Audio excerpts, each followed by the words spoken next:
Bueno, bienvenidos a otro episodio de la tertulia política con Felipe Vélez. Hoy tenemos a un invitado, a Santiago Tobón. Santiago es un reconocido investigador de temas de crimen, seguridad y políticas públicas. Es economista, economista de los Andes, con doctorado, postdoctorado en la Universidad de Chicago. Y tus investigaciones han sido, inclusive, yo creo que insumos, no solamente para revistas internacionales, para académicos, sino inclusive para la toma de decisiones de gobierno. Santiago, te agradezco mucho por aceptar esta invitación, por estar aquí con nosotros, para que hablemos un poquito de esos temas de crimen, de seguridad, de narcotráfico, de economía criminal que nos aqueja permanentemente. Bienvenido, Santiago. Muchas gracias, Felipe, por la invitación. Encantado de estar aquí con vos. Bueno, Santiago, yo creo que hay un tema complejo en este momento en seguridad y crimen organizado. Y hay una pregunta que yo mismo me he hecho. Cuando vemos que no salimos como de este círculo vicioso de alguna manera, hoy estamos peor o mejor en términos de seguridad que antes. Digamos que hace 30 años estamos mejor, em, que hace 5 años yo creo que estamos peor.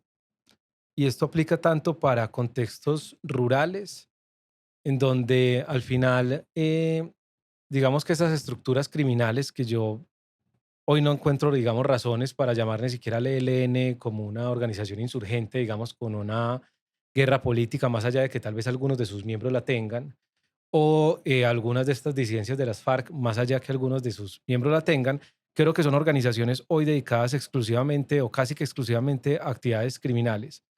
Y en zonas rurales hoy estamos viendo pues una desestabilización muy profunda. Y lo mismo, digamos, aplica a contextos urbanos. Tal vez Medellín es una excepción en la medida en la que el crimen en Medellín está más organizado, pero si uno va a ver qué está pasando en Cali, en Barranquilla, en Bogotá o en otras zonas urbanas, digamos, relativamente grandes, pues es muy preocupante, digamos, la expansión del crimen organizado a controlar mercados y demás. Pero, ¿qué explica que esas organizaciones criminales se mantengan tan presentes, tanto en Medellín como en Colombia? Mira, yo creo que hay como dos factores. Yo creo que uno tiene que ver con el mercado en el que participan, eh, que es que antes era, digamos, más el narcotráfico internacional. Y si fuera exclusivamente el narcotráfico internacional, el negocio de estas estructuras en Colombia, pues eventualmente, digamos, habría forma de desplazar el problema a otros sectores productores, como pasó en su momento cuando se desplazó gran parte de la producción a Perú. Pero hoy se han desarrollado mucho más los mercados locales de droga en Colombia. Y eso aplica para Medellín, Bogotá, Cali, etcétera, como para cualquier prácticamente ciudad pues mediana de Colombia. Yo no sé si habrá alguno de los 1.122 municipios de Colombia donde no se consiga un gramo de cocaína, por ejemplo. Probablemente en todo se consigue. Si en todo se consigue, hay actores criminales que están participando de ese mercado y regulando ese mercado. Entonces, de entrada, digamos que hay un incentivo de mercado a que existan estos grupos. Y yo honestamente no creo que haya una vocación de que esto desaparezca en algún momento del tiempo, hasta tanto no se regule este mercado por parte del Estado. Que como te conté, estoy escribiendo un libro sobre esto, pero no te voy a adelantar todavía mucho más. Sí, porque te quiero preguntar ahorita más adelante un poquito como el origen económico de Vale, estos pero yo temas. creo, de nuevo, la principal motivación es esa, creo, o no la principal, esa es una motivación.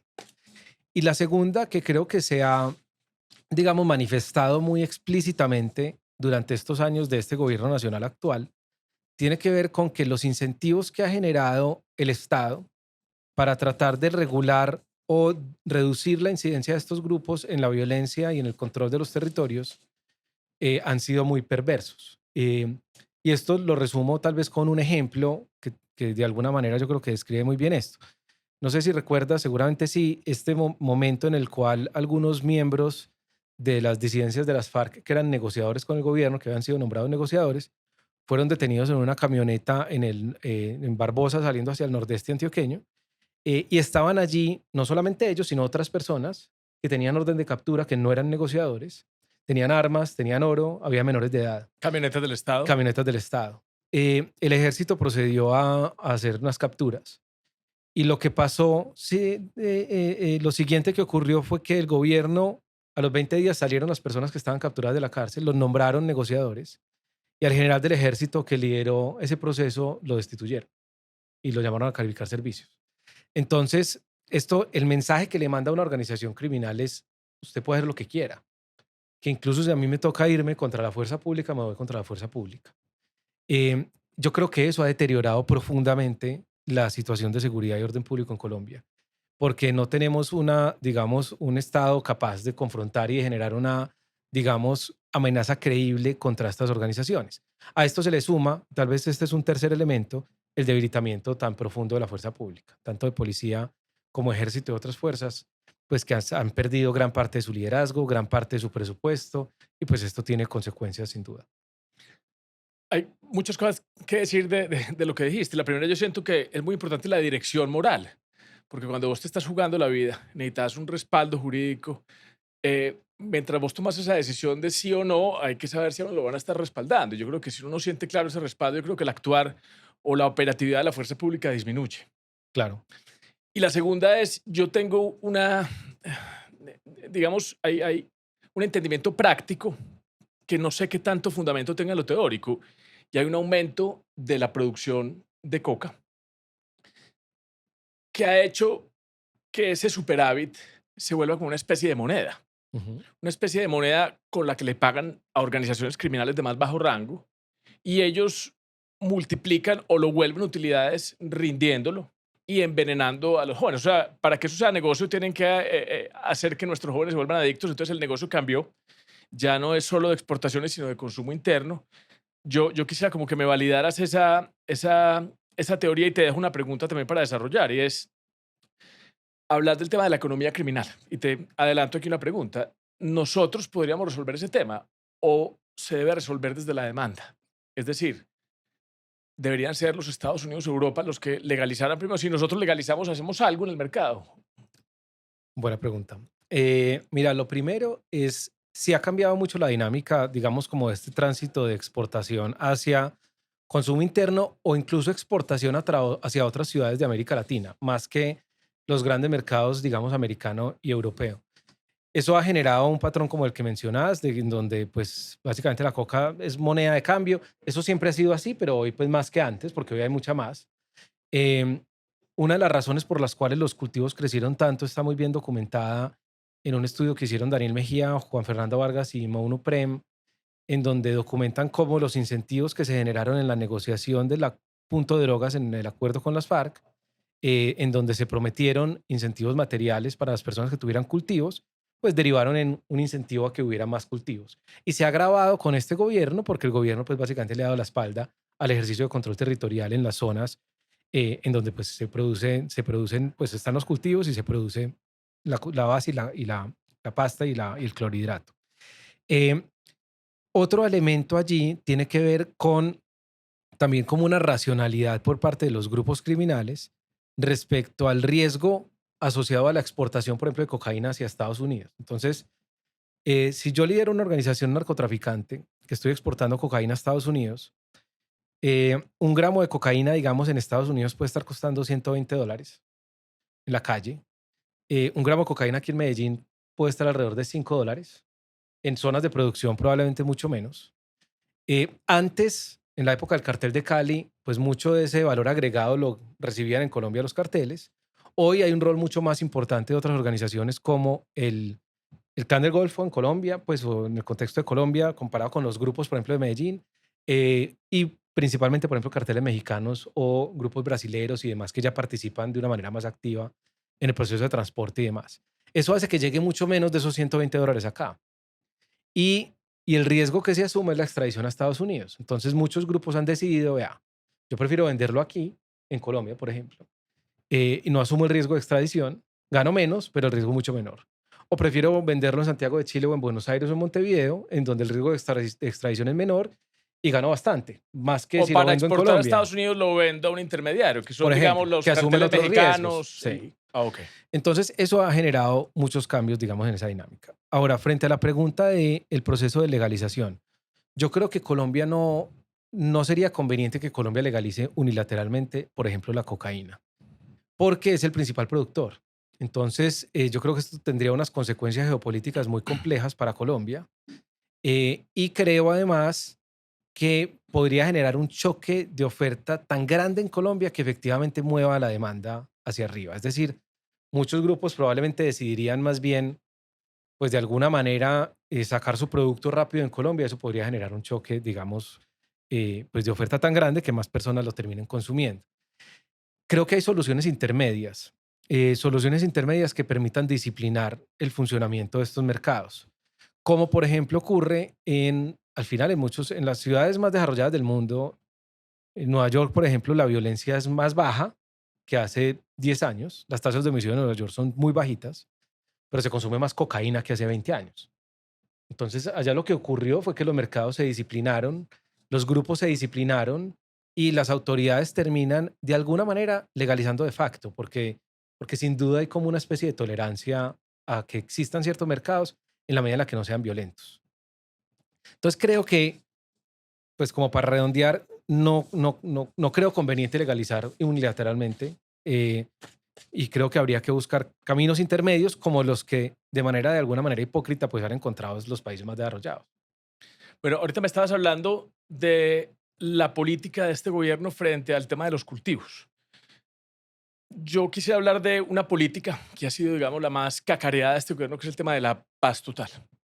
¿Qué opinas vos de esta política de paz total? Que es otra, yo desde que tengo uso de razón, cada 4 años estamos en una iniciativa adicional de, ni siquiera yo diría de sometimiento, sino de apaciguamiento, una promesa de paz que el pueblo colombiano busca con mucho anhelo, pero ¿qué significa verdaderamente esa política de paz total? Yo siento que es un fracaso.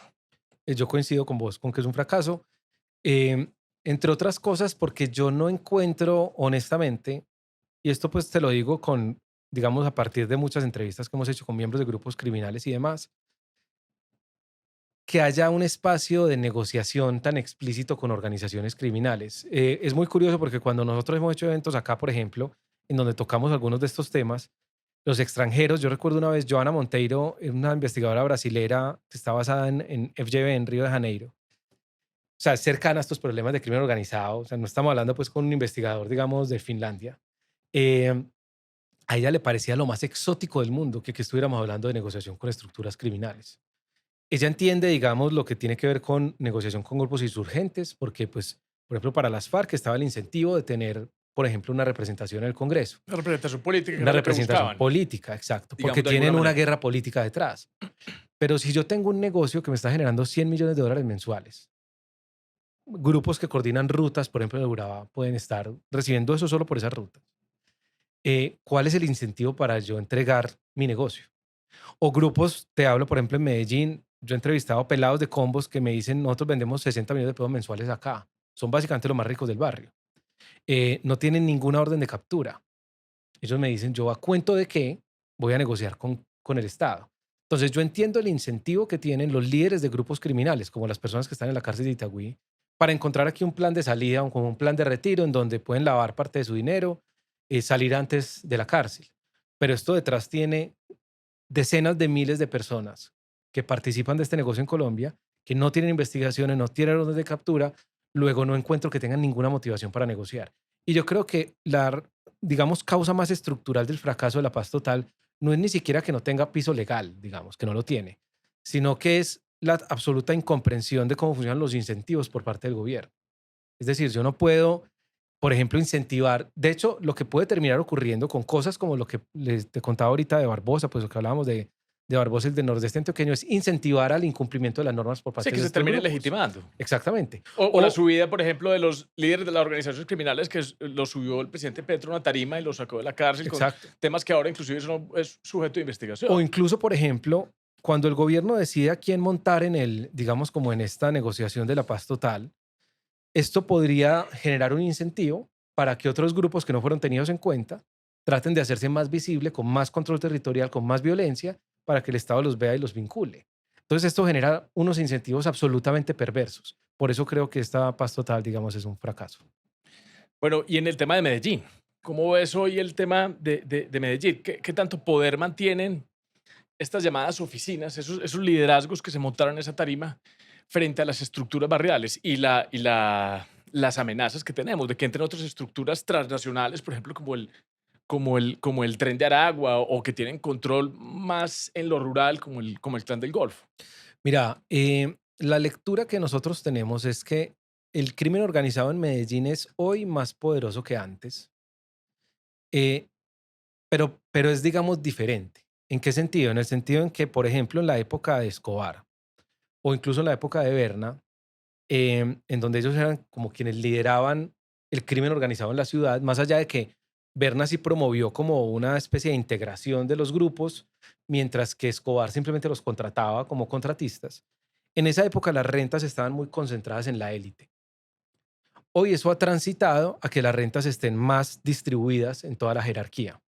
Entonces puede ser que hoy no haya una figura como Berna o como Escobar, pero sí los combos, las bandas que están por encima y Obedecen a demás, las estructuras. y tienen más poder que el que Entonces, tenían los que antes. están presos son una especie de voceros Los que están presos o son ejercen un liderazgo quienes, real. digamos que la estructura de, digamos, como de mercado del crimen organizado en Medellín están los combos en la base, que nosotros tenemos censados alrededor de 400 en el Valle de Aburrá.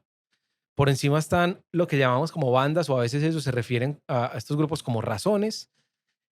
Y todos estos, cada combo está afiliado con una de estas razones. Estos combos, por ejemplo, son mucho más poderosos que antes, tienen mucho más dinero. O sea, antes no tenían armas, no tenían dinero, no tenían mucha capacidad, hoy tienen mucha más porque hay una mayor distribución. Eh, y estas bandas tienen como una especie de oligopolio en la ciudad, ¿sí? Los quienes estuvieron en la tarima de ese día son algunos de los líderes de esas bandas. Ellos sí ejercen un liderazgo sobre los grupos que tienen por debajo. Ahora, ese liderazgo tiene mucho que ver con el establecimiento de reglas, por ejemplo, alrededor de precios de la droga, de proveeduría, rutas, digamos, de acceso hacia la ciudad, Pero mercados y control territorial cobros, no. mercados y control territorial sí dentro de la ciudad. eh, pero no creo que ese poder llegue, por ejemplo, a que los grupos que dependen de ellos se entreguen en una negociación con el gobierno de buenas a primera. O sea, creo que eso tiene límites. Porque, por lo que te contaba antes, o sea, quienes están hoy en ese mercado, nosotros estimamos que son más o menos 12.000 personas que hacen parte de estos grupos 12.000 en el personas. Valle de Aburrá. Prácticamente todos son hombres, prácticamente todos ingresaron siendo menores de edad. La gran mayoría de ellos no tienen ninguna investigación ni orden de captura en su contra y lo que está aspirando es a llegar a la élite. Entonces, no creo que esta masa le vaya a copiar, digamos, a estos líderes. Em, Ahora, otros grupos como el Clan del Golfo en la práctica en Medellín es uno más de estas bandas. Y eso se materializó con una negociación que está Una más de, documentada. ahorita hablabas de razones, es Sí, una de esas exacto. Es razones. una más de esas, que tiene control territorial en Medellín en algunas zonas y coordina combos en algunas zonas. Y la lectura que tenemos, que está pues documentada en entrevistas que hemos hecho y en algunas, incluso pues trabajos de prensa, pues esto ha sido documentado, es que hubo un acuerdo después de esta guerra entre Sebastián y Valenciano, que fue esta guerra entre 2009 y 2011 en Medellín, que fue Que una fue como una guerra especie por de la sucesión, escisión de la mal llamada oficina de Envigado. que fue como una guerra por la sucesión del liderazgo que tenía Berna, eh, que al final, digamos, esta guerra la ganó uno de esos bandos, pero ambos líderes fueron extraditados, quedó como este oligopolio, ¿sí? Pero las estructuras de Medellín obviamente quedaron debilitadas después de 3 años de guerra. Lo que entendemos nosotros es que ahí el Clan del Golfo encontró una ventana de oportunidad para entrar a Medellín. Entendemos que en un primer momento lo quería hacer violentamente para controlar mercados en Medellín fuertemente, pero que pues entre ambos bandos como que llegaron a darse cuenta de que probablemente la ciudad no resistiría a un proceso de violencia nuevo tan fuerte. Entonces el Clan del Golfo entra a ser como uno más. Tiene ciertos territorios que Y controla, con eso garantiza también la posibilidad de que Medellín, como un cruce de caminos, ellos hagan tránsito por hacia el supuesto. tema de exportación o Y control territorial en negociaciones otras acá, a zonas. que se protejan acá sus líderes cuando están calientes en algunas zonas, a que aquí se lava gran parte del dinero Entonces, del hubo Clan un del tema ahí de Golfo. conveniencia de Sí. no participar por el control completo del mercado, de evitar una De una guerra racionalidad y económica, ganar unos activos como el tema de tránsito, de poder utilizar Medellín como tal una cual, tal cual. Es base como, de operaciones. imagínate que en Brasil solamente estuviera Pepsi, y Coca-Cola estuviera pensando, güey, pucha, me van a guerra de precios con Pepsi y de pronto salimos los dos quebrados.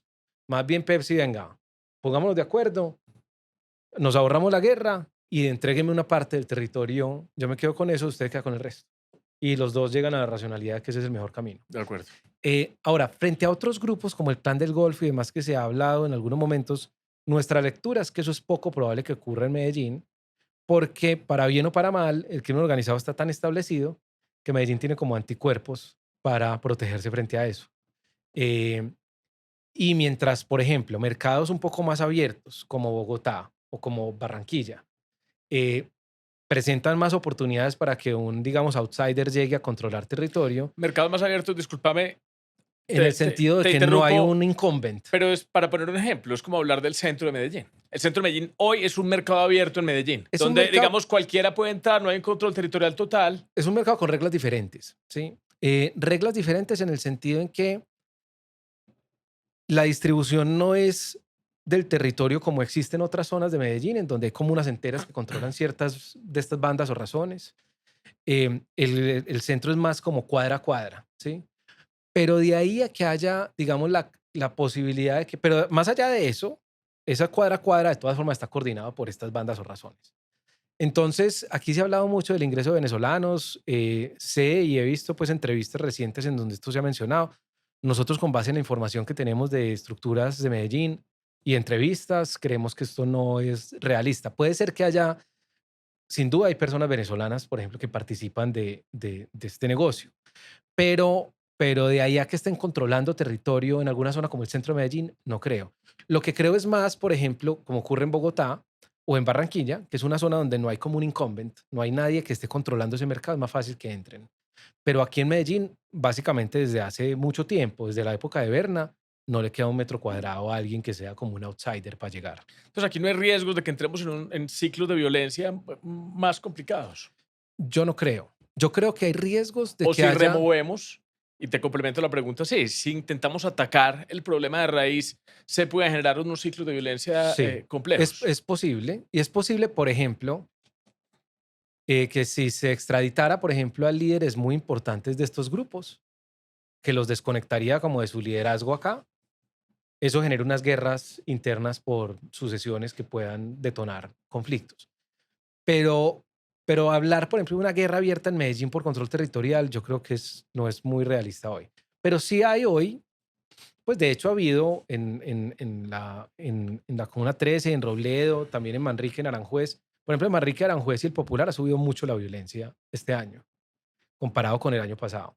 El aumento es del 150-200% en homicidios en todas las comunas. Y eso lo explica una medio disputa por el control Sí, territorial. eso, nuestra lectura es que eso lo explica una disputa por el control territorial, pero de nuevo, esto no es la gran guerra, estos son conflictos más, De digamos, reacomodo de fuerzas, por sí, una captura, por una exacto, muerte. exacto. Bueno, y por ejemplo, Medellín es complejo, pero hablemos un poquito de Antioquia. Hay territorios como el Bajo Cauca o el Urabá que tienen una presencia armada y de criminalidad inclusive más dura que la que tiene Medellín. ¿Cómo se soluciona eso en las regiones? No sé. Eh, pero, y tiene una característica adicional que me permite como introducirte otro concepto acá y es, por ejemplo, la vocación de muchos de estos grupos que controlan zonas rurales de Antioquia, principalmente es el narcotráfico. Y eso es cierto para el Clan del Golfo, para el ELN, para grupos de disidencias de las FARC, etcétera. Eh, pero para vos poder participar en el negocio del narcotráfico, vos tenés que tener ejércitos, tenés que ser capaz de ejercer control territorial. Y si haces eso, por ejemplo, para controlar cultivos, ya es muy poco costoso diversificarse. Eso es lo que en economía llamamos economías de alcance. Entonces, si yo controlo los cultivos en el Bajo Cauca y en el Nordeste, ¿qué me cuesta controlar la minería de oro ilegal, por ejemplo? ¿O qué me cuesta empezar a cobrarle extorsión a todo el mundo? O sea, yo ya tengo un ejército suficiente para controlar cultivos, que con eso me toca competir con otros actores muy violentos. Si eso ya soy capaz de hacerlo, pues me resulta muy fácil diversificarme. Lo que me parece que es muy grave es que mientras más nos demoremos en enfrentar este fenómeno, más se van a arraigar estos grupos, más diversificados van a estar y la solución va a ser menos fácil. O sea, si nos devolviéramos 40 años, yo te diría probablemente legalizar la cocaína desde allá nos hubiera ahorrado demasiado. Hoy legalizar la cocaína, incluso pues si fuera en este contexto más internacional y El coordinado, mercado ha aumentado, el consumo ha aumentado y los muertos los hemos puesto nosotros. sí. Y si fuéramos hoy a legalizar la cocaína, digamos que probablemente, pues probablemente no, sin duda se reduciría el tamaño, el poder de mercado, digamos, de estos grupos criminales y el tamaño de la empresa, por así decirlo, pero todavía les quedaría otras rentas como la minería de oro ilegal, como la tala, el tráfico, digamos, con especies, hay muchas cosas, digamos, allí. Entonces, pues cada vez va a ser más difícil.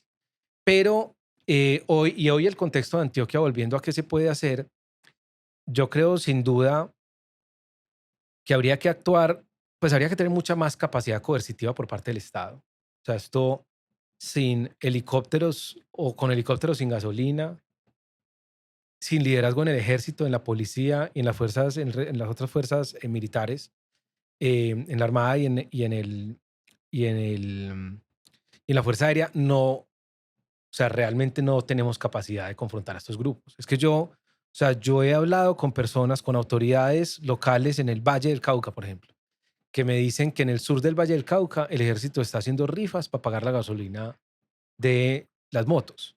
Entonces, si estamos en esa situación, en la zona más caliente de Colombia, que es el sur del Valle del Cauca, norte del Cauca, realmente es que no hay capacidad.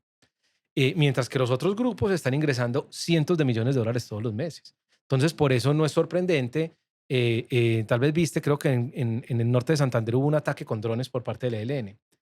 El, las fuerzas militares en Colombia no tienen todavía protocolos para reaccionar O sea, frente a el eso, crimen ni refleja la siquiera. debilidad del Estado, pero entonces para vos esa debilidad del Estado es un tema meramente coercitivo, de choque, de fuerza pública No, yo creo o que hay que doble. combinar. No, yo creo que es También de doble. presencia territorial, de Sí, oferta institucional del pero yo creo Estado. que esto es una condición necesaria para todo lo otro. Y un poco la reflexión del Plan Colombia. Yo no sé si vos escuchaste el podcast de Jaime Ruiz en la temporal, que era director de Planeación Nacional En la en época de la Pastrana. época de Pastrana. Y él habla mucho de que el Plan No Colombia, lo escuché, pero me queda de tarea. más que comprar helicópteros, Colombia compró pues muchos helicópteros. Pues o Estados Unidos, de hecho, le dio muchos helicópteros a Colombia. Más que eso, también era que el Estado llegara. Es porque es que vos no puedes, no hay inspectores de policía, no hay alcaldes en los municipios donde no hay control territorial. Entonces, por eso creo que eso es una condición necesaria. Sin duda, también creo que hay que hacer un ejercicio, no solamente, digamos, como de presencia y capacidad institucional, digamos, en materia de que el Estado esté, que haya inspectores de policía, etcétera. También creo que hay que acercar los mercados a los municipios. Las carreteras hay que terminarlas. eh, Tiene que ser fácil sacar un producto legal para venderlo y comercializarlo en estas zonas. Entonces tiene que haber una mejor conectividad para muchos de estos territorios. Eh, Creo que tiene que haber un esfuerzo mucho mayor por parte de nosotros como sociedad, por ejemplo, de reducir el consumo de drogas. Que eso indudablemente reduce la deserción escolar, eso aumenta la productividad de las personas, eso aumenta el costo de oportunidad de seguir carreras criminales y más bien desvía a la gente hacia mercados legales. Ahí hay mucho que hacer, eh, pero digamos como esta capacidad coercitiva creo que hoy es uno de los vacíos más grandes y habría que recuperarla. Otra vez me dejas una cantidad de interrogantes planteados. Entonces, la primera es nosotros no somos capaces de organizar esto solo. Y hay que tener medidas de choque y políticas de choque para al menos frenar un poquito el consumo en nuestros niños. Y yo creo que no tenemos la suficiente fuerza pública, la suficiente fortaleza ni la capacidad, yo creo, inclusive de la relación de oferta y demanda para acabar con una economía criminal de este tamaño, pero sí para priorizar. Yo Sí. creo que nosotros sí podemos utilizar el tema de la protección a nuestros niños como un elemento de priorización. O sea, el que se meta con los niños es el que le damos con toda contundencia. Sí. ¿Cierto? Porque es que no podemos tirar para todos lados. Yo creo que nos falta priorizar. Yo creo que eso es un ejercicio de reflexión, porque no se trata simplemente de una guerra simbólica, sino una guerra real como por conquistar cuáles son los territorios más importantes para nosotros como Estado legal, ¿cierto? Que Sí. defiende y protege a la sociedad. Y sin duda, si me permitís ahí complementar, de hecho, si vos te pones imagínate que vos sos como un profesor de salón de primaria. Y, y si alguien, no sé, alguien tira una tiza, vos estás de espaldas en el tablero escribiendo y en la época que había tiza, te tiran una tiza a vos y te pegan acá en la cabeza. Y vos lo primero que decís es castigar a todo el salón 3 días. Esto no manda un mensaje, digamos, como disuasorio. Si vos sos capaz de identificar quién fue el que lo hizo y a ese lo castigas bien, el resto va a entender el mensaje y ese también, De consecuencias. la consecuencia. Y eso es mucho menos costoso. Entonces, la focalización aplica a pensar los problemas, a decir, venga, nosotros tenemos que focalizar, incluso focalizar los jóvenes, o sea, decir quiénes son los jóvenes que están en más riesgo de ser reclutados, quiénes son los jóvenes que están en mayor riesgo de consumo de ciertas sustancias y focalizar ahí acciones. Lo mismo aplica para Y vamos conquistando los grupos espacios criminales importantísimos para nosotros como sociedad. y lo mismo aplica para los grupos criminales. No hay que irse contra todos. ¿Quién está generando más violencia? ¿Quién está generando más violencia contra jóvenes? ¿Quién genera las externalidades positivas más grandes? Contra ese te vas. De hecho, hay, digamos que la analogía como, pues, o el ejemplo extremo de esto está en un libro de un criminólogo muy famoso americano que murió el año pasado, que se me acaba de olvidar el nombre, pero después te lo doy, en donde él dice, vea, lo ideal sería, por ejemplo, imagínate una ciudad como Medellín, en donde uno dijera, vea, nosotros como autoridad solamente vamos a castigar a uno de los 400 combos, pero a ese combo le vamos a llevar los 4.000 policías que tenemos Los otros disponibles para vigilancia. 399 no van nunca más a cruzar esa línea roja ¿Y cuál va a ser? y la vas conquistando. Y yo puedo decir, vea, y nos vamos a ir contra el combo, por ejemplo, que genere más violencia. Entonces yo voy a tener como un cuadro estadístico en donde sé quién mató a quién.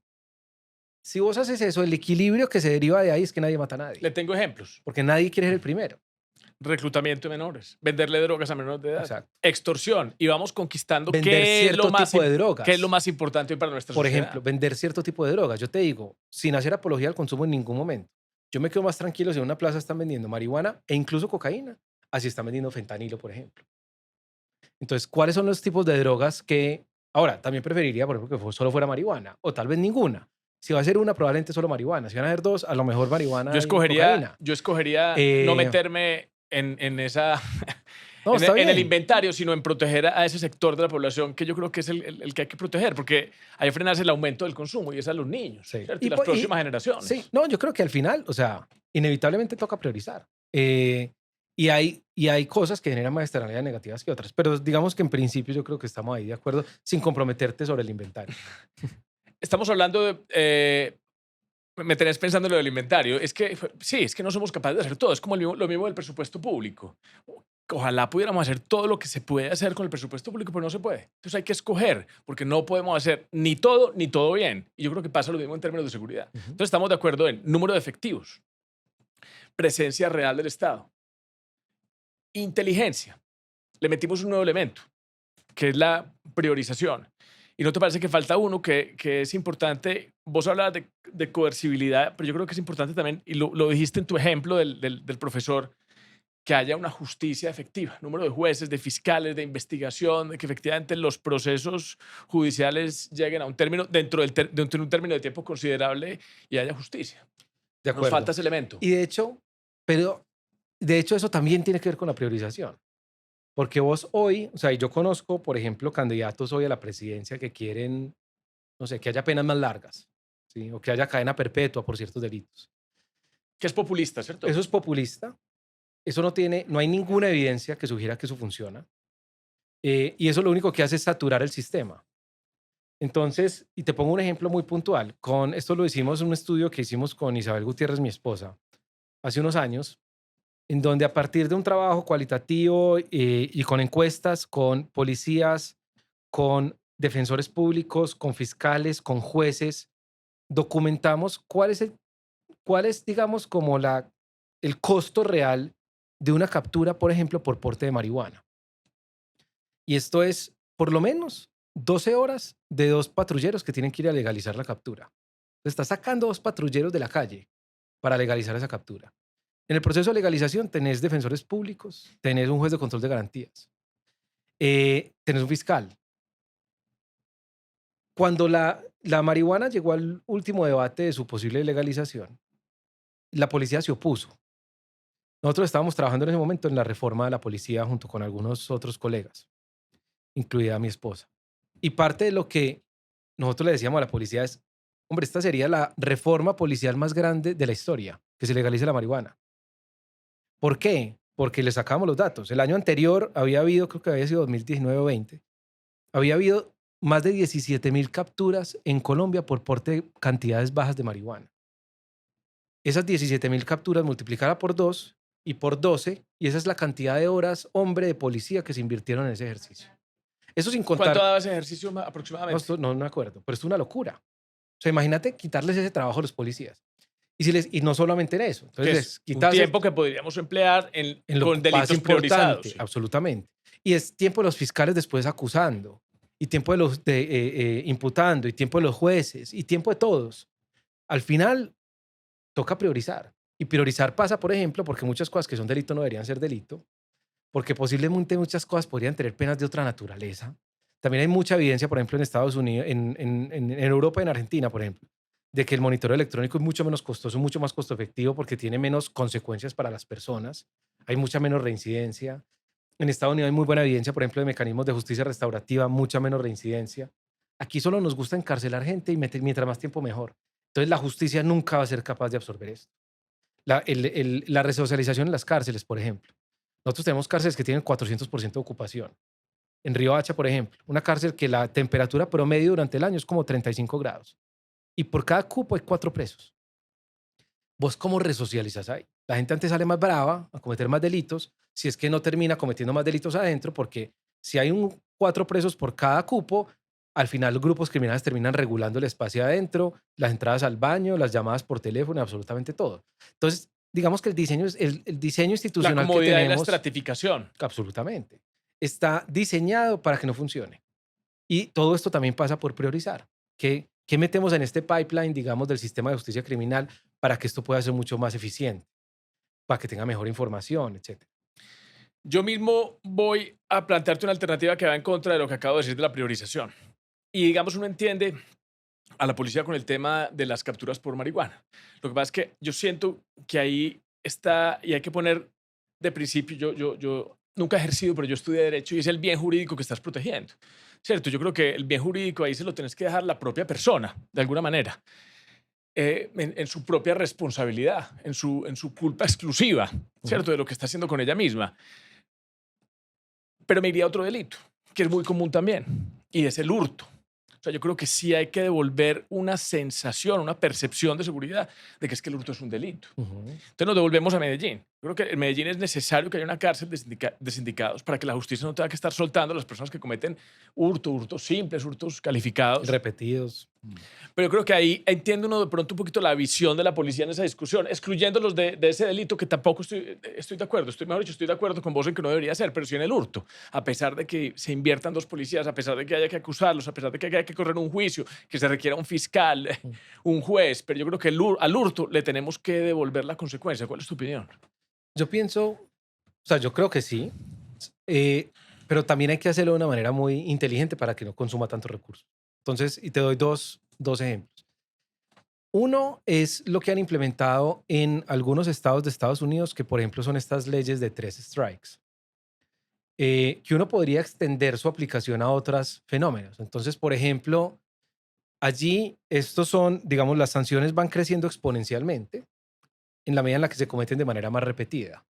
Y esto puede implicar, por ejemplo, que para persona que tiene la primera captura, por ejemplo, por un hurto simple, eventualmente no haya, por ejemplo, una detención intramural.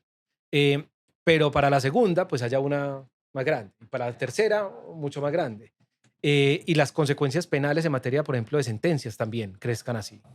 Yo creo que esto tiene el potencial de generar el poder disuasivo que uno quiere generar, pero a un costo más bajo. Y ustedes han intentado, por ejemplo, porque me parece que esto es una idea excelente. Yo me imagino que de pronto esto no tiene mucho asidero en términos de jurisprudencia, porque aquí no somos un Estado peligrosista, pero es que si atendemos en la realidad, es que la realidad material está por encima de la realidad formal, y es que las cárceles son una universidad del delito, entonces hay que adoptar otro tipo de estrategias más creativas. Ustedes no han intentado, por ejemplo, esto con la bancada antioqueña, porque yo creo que estas son reformas fáciles que pueden cambiar inclusive nuestra calidad de vida, la percepción de seguridad, cosas muy Eh, valiosas. Nosotros lo hemos hablado con algunos. El problema es que, pues queriendo a muchos miembros de nuestra bancada antioqueña, el populismo punitivo, digamos que es una de las primeras alternativas, pero este sí sería un camino, nosotros creemos que valdría la pena explorar. Hay que hacerlo rápido Eh, después de elecciones para que el populismo punitivo no sea redituable. exacto, exacto.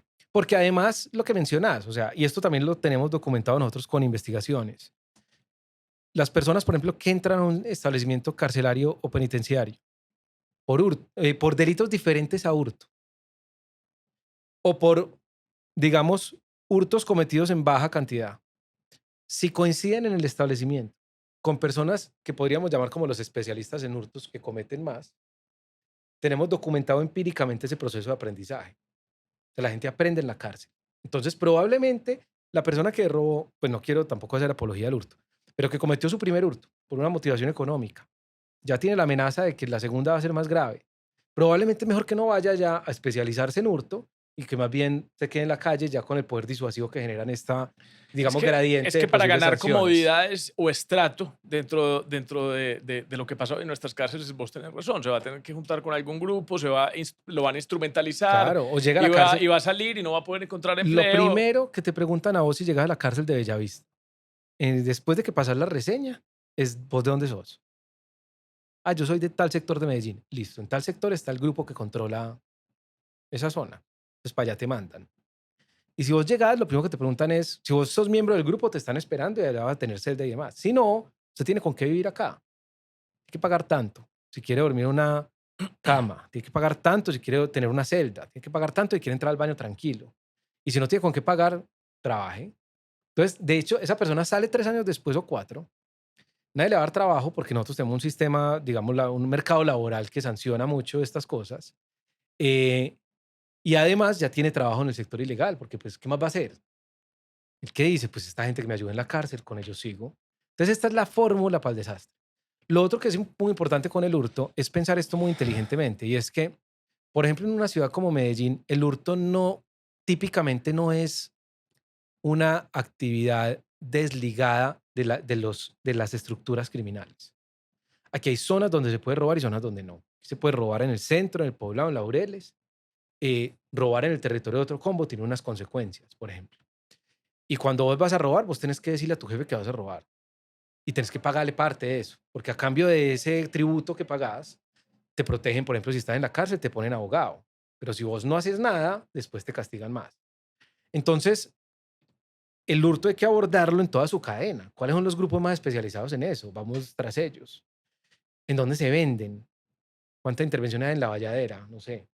Que se venden partes, digamos, pues no quiero estigmatizar personas, ni mucho menos, pero son zonas donde sabemos abiertamente que consiguen partes robadas de Y vehículos. te hago una pregunta, vos que has estudiado tanto este fenómeno en la ciudad, por ejemplo, en el centro. En el centro sí podrían ir dos muchachos eh, desocupados sin necesidad de pedirle permiso a nadie. Es Ahí sí es probable. posible. Sí, el problema es si los capturan. O sea, usualmente, digamos que delincuencia común en el sentido de que cualquier man se levantó por la mañana y dijo, me voy a robar 2 celulares al centro, pues esa persona probablemente puede ir al centro, no tiene problema, salvo pues que alguna convivir lo detecte y demás, pues o estos grupos de vigilancia que hay allí, digamos que en principio no paga nada, pues o no paga nada entre comillas.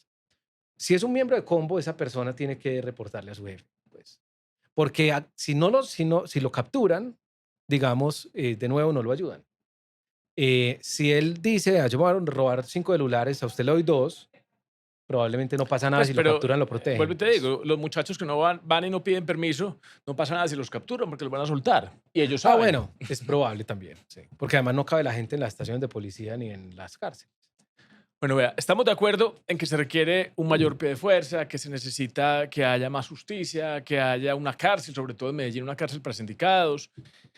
Pero, ¿qué tal de la efectividad de otro tipo de programas, como el tema de Familias en Acción, transferencias condicionadas? Algunos de estos programas sociales tienen algún grado de efectividad también en la prevención del delito. Sí, y hay muy buena evidencia que lo documenta. Desafortunadamente, lo que era Familias en Acción, el gobierno nacional lo está acabando, tanto en materia de focalización como en materia de cobertura, eh, que ha sido un programa absolutamente transformador en Colombia y hay muy buena evidencia que documenta, no solo en Colombia, sino en otros países como Perú, como México, como Brasil, que sirve para facilitar el tránsito de las personas afuera de la pobreza y que sirve, que no genera como ese estigma que hay de que la gente entonces va a tener pereza para trabajar.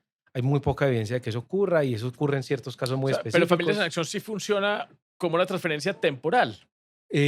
Sí, usualmente sí, ha habido de todo. Pues yo conozco casos en donde como eso tenía un límite, por ejemplo, por hijos, hay personas que le dan en adopción sus hijos a sus primos para que pudiera seguir cumpliendo. Eso pasa. Pero en la generalidad, digamos, del programa, las personas transitaban afuera de una trampa de pobreza.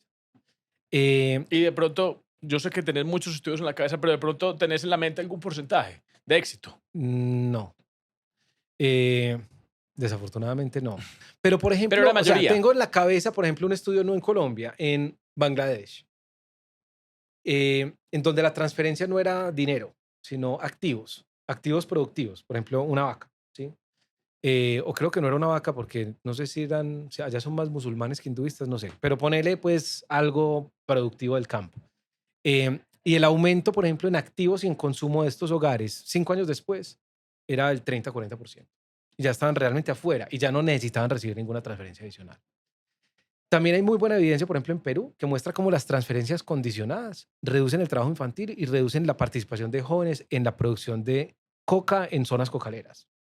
Entonces, esto sí reduce, digamos, yo creo, hay evidencia en Bogotá de un estudio de Daniel Mejía y de Adriana Camacho que documenta cómo las transferencias condicionadas reducen incluso los hurtos. O sea, hasta las fechas de las transferencias terminan generando menos incentivos para que haya robos en esos momentos. Pero con eso que me decís, yo siento que inclusive un programa de esos puede tener un efecto contradictorio en una ciudad como Medellín, porque puede atraer personas buscando esas transferencias condicionadas.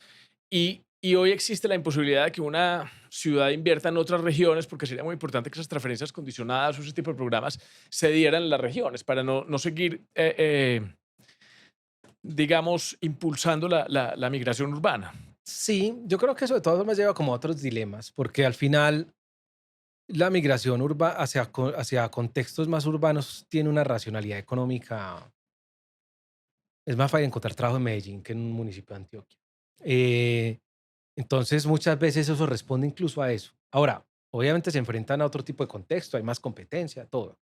Eh, y probablemente vivir, digamos, como en un contexto más de subsistencia es prácticamente imposible en Medellín, mientras que probablemente puede hacer en otras zonas.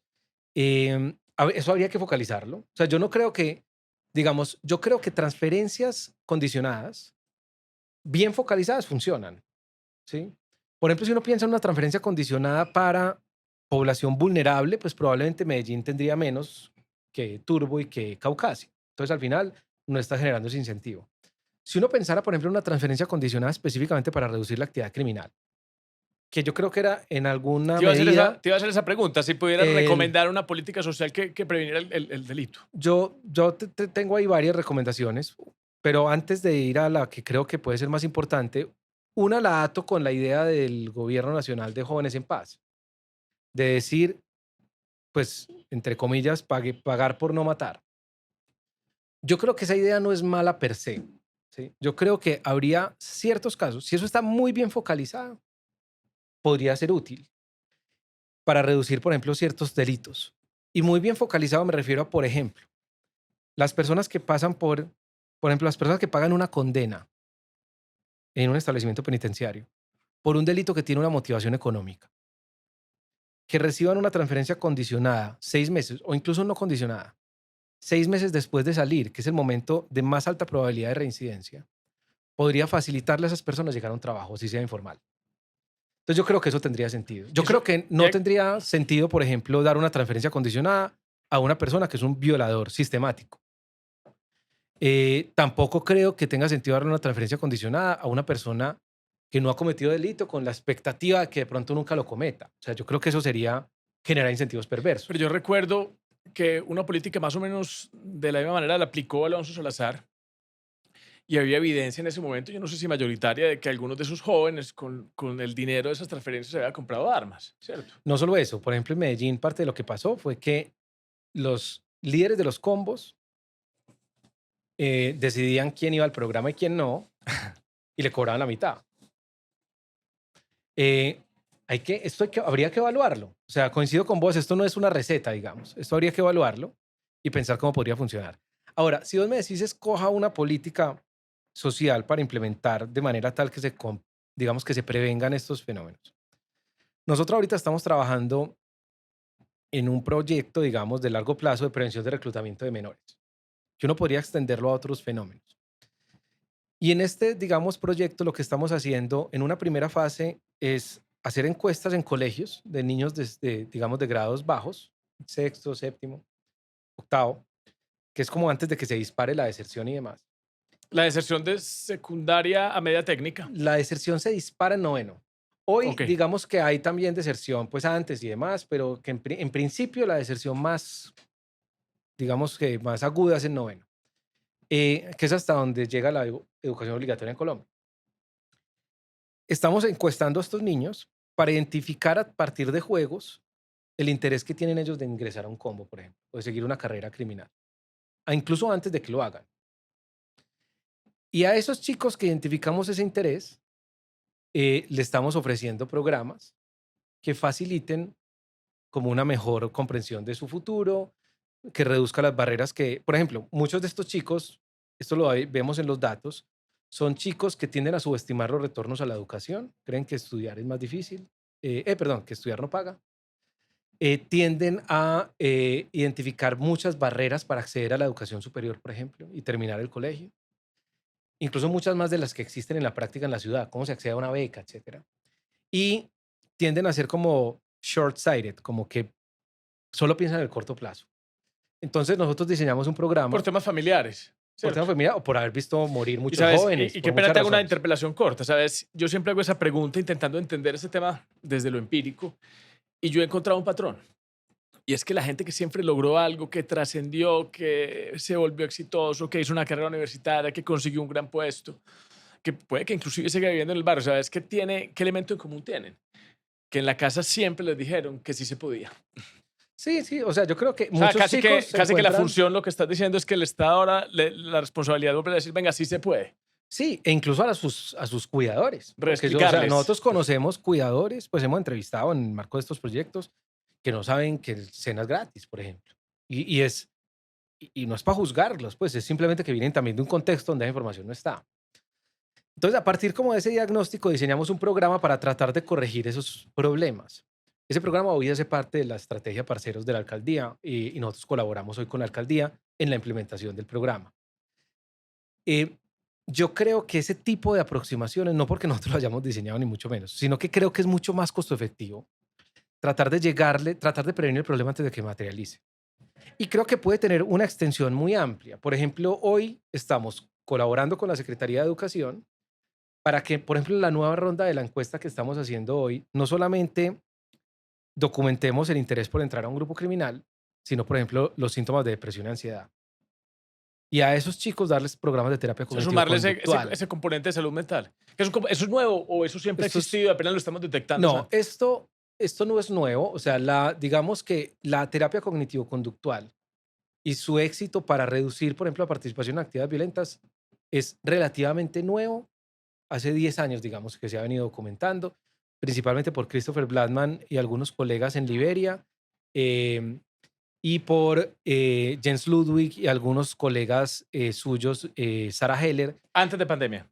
en Chicago. Esto vino antes de pandemia. Toda la evidencia subsecuente lo ha hecho sino ratificarlo. Hay ya nuevos estudios, por ejemplo, en El Salvador y demás. Pero incluso, entonces hay muy buena base científica de esto. Y en parte este programa, digamos, parceros en estos componentes y en otros, tiene mucha, digamos, eh, adaptaciones de la terapia cognitivo-conductual o de terapias, digamos, cognitivas. Em, pero lo que estamos pensando con Secretaría de Educación es simplemente focalizar personas que tengan sintomatología alta. O sea, independiente de si están interesados o no en entrar a un grupo criminal. Si usted tiene problemas de salud mental, atenderlos a tiempo. Porque eso tiene unas tremendas externalidades positivas. La gente es más capaz de tomar mejores decisiones.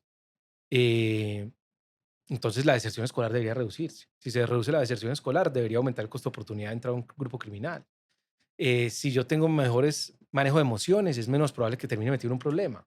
Entonces, hay muy buena evidencia de que abordar este segmento poblacional podría ser muy costo efectivo. Y yo lo que me sueño, y eso se lo he dicho a la secretaria, a la subsecretaria de Educación, pues a Mónica, con la que hablo mucho, al equipo también de parceros y de la Secretaría de Seguridad, al equipo de Juventud, a Ricardo, pues y te lo digo a vos y con todos los que interactúo, pues yo me soñaría un programa de estos todos los años, bien focalizado, todos los años. Y vos, 15 años después, tenés otra ciudad. Y si esto se puede hacer en zonas rurales, ahorita con Ocensa, por ejemplo, vamos a hacer esto en algunos municipios del Bajo Cauca y del sur de Córdoba, pensando en qué tipo de alternativas hay. Pensemos en focalizar y llevar programas para ver cómo logramos resolver estos problemas a largo plazo. Y Eh, ojalá en otras zonas de Colombia también algún sí, día. claro. La cosa es cómo financiar esto. Pues nosotros hacemos nuestra parte. El gobierno debería tener plata para esto. Pues. El problema es que esto no va a producir resultado mañana. Eh, pero, pero sí en un año y medio o dos. Pero sabes que ese programa me llama mucho la atención. Hay que mirar esas cifras y que ojalá de verdad las próximas generaciones podamos entender que ahí hay un gran elemento disuasivo y de construcción de una nueva generación. Me encontré yo en estos días una chica en el metro y venía con 15 chicos, venía de la Comuna 3 de Manrique La Honda, de Manrique La Cruz y bajaba con ellas, pero el compromiso de ella en el metro y todos con la camisa Mm, era un tema bien bonito desde lo tangible, ¿cierto? Desde lo sí, que sí, se sí. podía observar. Bueno, yo dije que te iba a preguntar por temas de economía criminal después, pero hablamos de todo. Mm. Hablamos de legalización, hablamos de si deberíamos ser primero o no, qué estrategias podríamos tener fuera de una política de choque. Hablamos de algo muy importante, que es un aporte que nos dejas, que yo creo que es el tema de la transversalización, que cuando vos ya cubrís un territorio, ya te queda muy fácil incidir en todas las rentas criminales de ese territorio. Entonces, de ese libro que nos contaste que estás escribiendo, porque ahí escribiendo, me imagino que llegas a una cantidad de conclusiones. ¿Qué puntada nos puedes dejar? Que fuera de eso nos deje como tarea leer ese libro, pero que nos deje aquí una idea sobre la que nos quede rondando en la cabeza. Mira, yo creo que hoy, digamos, un poco el enfoque del libro, que apenas está empezando, pues, por cierto, entonces no tengo tantas conclusiones todavía que anticiparte, pero sí, digamos, algunas. Digamos, el libro aborda el problema del negocio de la cocaína con los lentes de la economía, ¿sí? Es decir, como desproveernos temporalmente de los juicios morales y pensar, estos son empresas que participan de una cadena que arranca con cultivos, pasa por la producción, el transporte, eh, el mayoreo, digamos, por ejemplo, en Europa, en Estados Unidos, el retail después. Eh, y estos son una serie de empresas que como empresas hoy, como este sector de la economía no está regulado, entonces tienen que ejercer la violencia para regularlo y para regular la competencia, para dirimir conflictos, para ejercer contratos, etcétera. Eh, entonces, digamos que, y como es riesgoso y peligroso, eso produce unas primas altísimas. Entonces, ahí yo creo que una explicación económica relativamente sencilla de por qué esto es tan rentable y tan violento. Parte de lo que propone el libro es la manera más pragmática de solucionar el problema sería legalizar. Pero si no se dan las condiciones, porque hoy, por ejemplo, yo no creo que estén las condiciones para legalizar, la alternativa es, de todas formas, creo, tener esos mismos lentes de que estos son empresas y pensar vos a esas empresas cómo les aumentar los costos y les disminuir Y los al final, ingresos. ¿no crees que estamos redundando en una conclusión que ya le metimos a esto? Y es, al final, si vos te quitas ese juicio moral, vas a poder tomar mejores decisiones racionales y vas a poder priorizar, Sí, sí, ¿cierto? sin duda. Y al priorizar empezamos a ser más eficientes, más Exacto, efectivos. exacto. Y priorizar, uno puede priorizar violencia, puede priorizar los menores, el reclutamiento, puede priorizar muchas cosas en todos los eslabones de la cadena. Y si vos priorizás, porque vos al final esto es un ejercicio dinámico, ¿cierto? Yo, por ejemplo, le digo a un grupo criminal, vea, yo no voy a permitir el reclutamiento de menores y si reclutan menores, si yo encuentro un menor, me vengo con toda. Entonces eso, digamos que debería mandar el mensaje a todos estos grupos que nadie recluta menores. Una vez yo logré eso, yo puedo poner otra línea roja distinta Claro. y puedo ir moviéndolas. Entonces, en el largo plazo, vos puedes reducir esto a sus mínimas, digamos, proporciones. Incluso en un escenario de que el mercado sea ilegal. Yo alguna vez, esta anécdota la conté por ahí en un podcast también, y es, yo estaba en una conferencia en Ginebra, en Suiza, en una conferencia sobre el crimen organizado. Y cuando terminamos, el que organizó la conferencia nos dijo, no, bueno, vamos a hacer un recorrido. Entonces nos llevó pues al cementerio, nos dijo, aquí está Jorge Luis Borges. Y yo le dije, no, no, no, vení, aquí se consigue cocaína. Y me dijo, sí. Yo le dije, llévanos para ver. Entonces nos fuimos para allá y nos mostraba allá en esa esquina. Y yo le decía, ve, ¿quién sabe? Y me decía, todo el mundo sabe. Y sabe la policía, saben los consumidores y sabe el resto de la ciudadanía. Lo que pasa es que mientras solamente sea allá y mientras esta gente no se mate con nadie, todo el mundo está tranquilo. Lo están mirando como un negocio controlado, creando las menores externalidades negativas para una sociedad, Dada que una lo mantiene contenido. situación de que no podemos legalizar. Exacto. Yo creo que eso es a lo que podríamos aspirar. Bueno, Santiago, nosotros terminamos esto con una serie aquí de preguntas personales. Hemos hablado de todo, de crimen, de narcotráfico, de instituciones, de economía. Aquí también para que nos contestes un poquito, también con el traje de investigador, pero como padre, como ciudadano. ¿Qué libro le recomendarías a alguien que quisiera eh, entender un poquito más este tema de seguridad? De pronto, inclusive desde el punto de vista económico. Eh, Mira, yo creo, hay un par de libros, tal vez. Uno de Ben Lessing. Benjamin Lessing es profesor de la Universidad de Chicago, eh, que se llama Making Peace in Drug Wars, si no estoy mal, que documenta muy bien, por ejemplo, este ejercicio de priorización y lo llama represión condicionada. ¿Y es de qué año? Este libro es de hace 5 años, tal vez. Ben tiene muy buena experiencia en Colombia, es colega mío, en México y en Brasil sobre todo. Y, digamos, este principio de represión condicionada de priorizar está muy bien especificado ahí. Otro no es porque sea, digamos, también colega mío, pero Christopher Bladman hace un par de años, en 2023, sacó un libro que se llama Why We Fight, que, digamos, analiza desde la racionalidad económica y de incentivos los conflictos. Entonces creo que también es útil para este contexto. Y tal vez para terminar con una autora colombiana, Ana Arjona, profesora colombiana de la Universidad de Northwestern, eh, tiene un libro que se llama Rebelocracy, que es de 2016, si no estoy mal, que un poco documenta cómo las organizaciones, en ese caso insurgentes en Colombia, pues ejercen gobernanza en los territorios. Perdieron la motivación política. Sí, pero también cómo ejercen, incluso con la motivación política, cómo ejercen esa gobernanza. Que eso fue lo que, digamos, sirvió de base para toda esta nueva literatura sobre gobernanza criminal. Porque al final, pues estos grupos son una mezcla de ambos. Entonces ahí se puede, digamos, como entender muy bien esto. Están muy interesantes. Ahorita hablábamos, yo te pregunto, la primera pregunta que te hacía era si estábamos mejor o peor que antes. Vos me respondías de pronto mejor que hace 30 años, peor que hace 5 años. Vos tenés un hijo, ¿cierto? Inclusive una historia muy bonita. ¿Vos crees que tu hijo va a heredar la misma situación que enfrentamos nosotros, cíclica, de violencias que se repiten? ¿O Yo creo que no, yo creo que le va a tocar mejor. le va a tocar un Sí, mejor país, un país más seguro? sí. Bueno, y esta última, que te la tengo aquí para corcharte. ¿Vos crees que vos vas a seguir aquí dedicado a la investigación académica o algún día te vamos a ver poniendo en práctica todos esos conocimientos desde lo público? No, mira, yo siempre he pensado que en algún momento me gustaría, yo he estado en el sector público, yo trabajé en la gobernación de Antioquia 4 años. Eh, Eso fue lo que me motivó un poco a entrar a todo esto. Hoy desde la academia, pues yo te digo honestamente, no me cambio por nadie en mi trabajo. No porque la academia sea cómoda, porque yo creo que esa imagen del investigador por allá sentado aislado ya no es tan cierta. Y yo pues, y aquí muchos profes de AFIT lo hacemos, nos metemos, digamos, todo el tiempo. Siempre he pensado que en algún momento probablemente volveré un tiempo al sector público. Entonces, no me corchas. A prestar otro momento de, Sí, de servicio social. sí. Bueno, Santi, te agradezco mucho por esta conversación tan clara, tan necesaria.